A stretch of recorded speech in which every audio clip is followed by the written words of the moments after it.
د ټول کال نه بلکې د ټولې دنیا مهمترینې او غوره ورځې الحمدلله بیا راورسېدلې. له حج نه وړاندې دغه 10 ورځې دا ډېرې زیاتې مهمې دي. زموږ ستاسو په اسلام کې دا خاص ارزښت لري. الله جل جلاله په دغو 10 ورځو باندې قرآن شریف کې قسم خوړلی چې دا ډېرې زیاتې مهمې دي. ولې ډېرې زیاتې مهمې دي؟ ځکه مسلمانان په دې کې هر رقم عبادتونه کوي، هغه که روژې دي، که صدقې دي، که عمرې دي، که حج ده، که نور څومره عبادتونه دي، هغه ټول په دغه 10 ورځو کې کیږي. که قربانیانې دي، که تکبیرات دي، دا ټول الحمدلله په دې 10 ورځو کې راغونډېږي. نو د دې په خاطر باندې ډېرې زیاتې مهمې 10 ورځې دي. نبي علیه الصلاة والسلام فرمایي وایي الله جل جلاله ته چې څومره عبادت په دې 10 ورځو کې خوښ ده، هغه په یو وخت کې هم نه ده خوښ.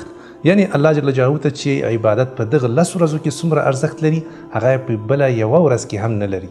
سبحان الله، ډېرې زیاتې مهمې ورځې دي. په دې کې تاسو چې څومره هم کولی شئ د الله جل جلاله یاد وکئ، په لوړ اواز باندې وکئ، په کورونو کې، په بازارونو کې، په هر ځای کې الله اکبر الله اکبر الله اکبر، لا اله الا الله والله اکبر، الله اکبر ولله الحمد. دا بهترین ذکر ده. دا کوئ، استغفر الله وایئ، درود وایئ، منځونه نوافل وکئ، صدقې ورکئ د خپل وس مطابق.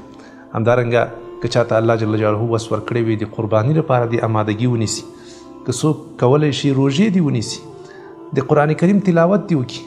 یعنی هر عبادت چې تی کوې هغه د الله جل جلاله په نیز باندې خاص ارزښت لري او الله جل جلاله ته ډېر زیات خوښ ده.